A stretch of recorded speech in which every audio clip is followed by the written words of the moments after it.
A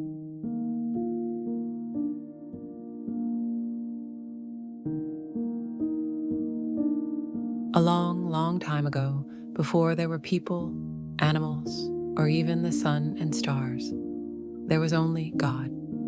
Everything was dark and quiet, and nothing had been made yet. But God had a wonderful plan. He was going to create the whole world, step by step, and fill it with good things. On the very first day, God said, "Let there be light," and just like that, light appeared. It was bright and warm, and it filled up the darkness. God smiled and saw that the light was good. He gave the light a special name, day, and he called the darkness night. So there was evening and there was morning, the very first day. The animals weren't there yet, but if they had been, they would have blinked their sleepy eyes in surprise at the new brightness. "Look at that light," a little bird might have chirped. But for now, the world was waiting for more wonderful things. On the second day, God looked at all the water and said, "Let there be sky." And just like that, God made a great space above the waters. He called the space sky. God made the sky stretch far and wide, high above the earth like a big, beautiful blanket. Now, there was water below and sky above. If the fish had been there, they would have splashed in the water below, and the birds would have soared high in the big blue sky. But the fish and birds were still waiting. God was not done yet. So there was evening, and there was morning, the second day. On the third day, God gathered all the water in one place, so that dry ground could appear. He called the dry ground land, and the gathered waters he called seas. God smiled because it was good. Then God said, "Let plants grow on the land." And right away, green grass, colorful flowers, tall trees, and tasty fruits and vegetables grew everywhere. Bright red apples hung from the trees.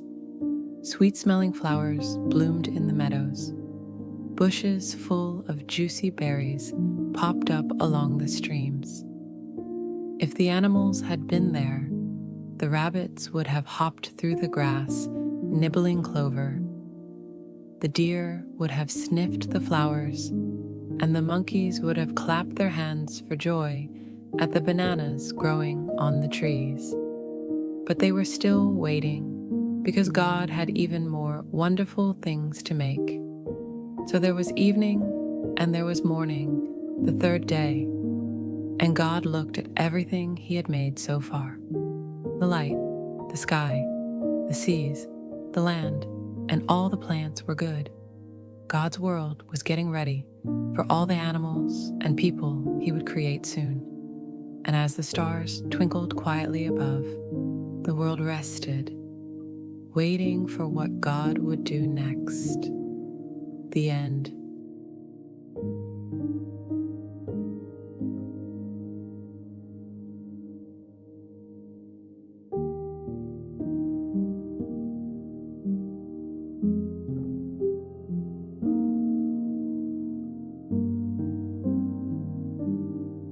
After 3 wonderful days of creating light, the sky, land, and plants, God was ready to make even more beautiful things. His world was taking shape, and it was almost ready for the animals and people he loved so much. On the fourth day, God looked at the bright light that he had made on the very first day. Now it was time to give the day and night their own special lights. So God made the big, warm sun to shine during the day. It lit up the land and made the flowers grow, and the trees stretch tall toward the sky. Then God made the soft, glowing moon to shine at night. It gave a gentle light while everyone rested. He also made the stars, thousands and thousands of twinkling stars that sparkled like tiny diamonds in the sky. If the animals had been there, they might have looked up and smiled at how beautiful it was. "Look at those stars," a little owl might have said. "The sun is so warm," a sleepy lion might have purred. But the animals were still waiting. God had a big surprise coming next. So there was evening, and there was morning, the fourth day. On the fifth day, God was ready to fill the sky and the sea with life. "Let the waters be filled with living creatures," God said, "and let birds fly across the sky." And just like that, the ocean splashed with life. Big fish swam through the deep seas. Tiny fish darted in and out of the coral, and graceful dolphins leapt high into the air. Bright-colored fish and silly squids explored their new watery home. "Look at all this space to swim," squealed Finny the fish. "I love the deep blue water," said Levi the whale in his deep, rumbling voice. Dahlia the dolphin jumped up and splashed down with a giggle. "God made this just for us." Above the water, birds flapped their wings for the very first time. Soft doves cooed in the treetops. Bright parrots squawked and chirped as they zipped through the air. And Zimri the sparrow sang a happy song. "Thank you, God, for the sky," he chirped. "I love flying so high." The animals were so happy in their brand new homes. The sea creatures splashed and played, and the birds soared through the sky, feeling the wind under their wings. And God smiled. He looked at the fish swimming in the seas and the birds flying in the sky, and he saw that it was very good. Then God blessed them and said, "Be happy. Fill the oceans and the skies with more life." So there was evening, and there was morning, the fifth day. And as the sun set and the stars came out, the fish swam in the seas, the birds rested in their nests, and God's world was almost ready for his biggest creation yet. The end.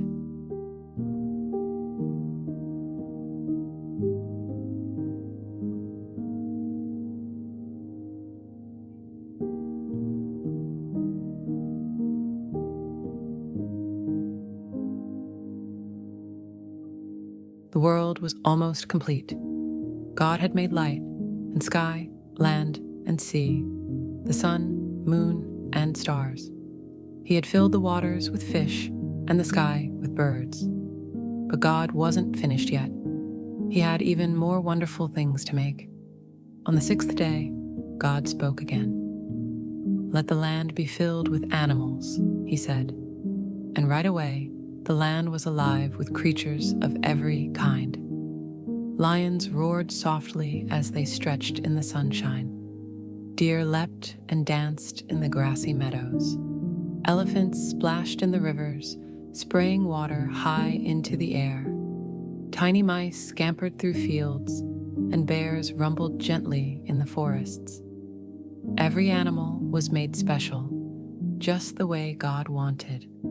The animals were happy in their new homes. They had fresh grass to eat, tall trees for shade, and sparkling streams for water. "This is the best place ever," said Zara the zebra as she trotted across the plains. "We have everything we need," added Asher the antelope. "God thought of everything," rumbled Benaiah the bear as he picked berries from a bush. But then, something even more amazing happened. God knelt down and carefully formed a man out of the dust of the ground. He breathed life into him, and the man opened his eyes. "This is Adam," God said with a smile. "He will take care of my creation." The animals watched quietly as Adam looked around the garden. "Who is that?" whispered Finny the fish from a nearby stream. "He looks kind," said Zara the zebra. "And strong," said Benaiah the bear. "He will be our friend," chirped Zimri the sparrow from a branch above. Adam named each of the animals, just as God told him to do. "You are lion," Adam said. "You are elephant. You are dove." The animals were happy with their names and glad to be part of God's creation. But Adam was still alone. God knew it was not good for Adam to be by himself. So God made Adam fall into a deep sleep. And while he slept, God made a woman named Eve. She was to be Adam's helper and friend. When Adam woke up and saw Eve, he was filled with joy. The animals cheered quietly in their own way. "They're just like us," said Zara the zebra. "But even more special," whispered Dahlia the dove. "They can talk to God like we do in our hearts," said Benaiah the bear. God smiled at all he had made. "It is very good," he said. On the seventh day, God rested. He wasn't tired. He rested to enjoy everything he had made. The animals rested too. The lions stretched out under shady trees. The birds sang quiet songs. Adam and Eve walked through the garden, holding hands and smiling. And all of creation was peaceful and happy because God's world was complete. And it was very, very good. The end.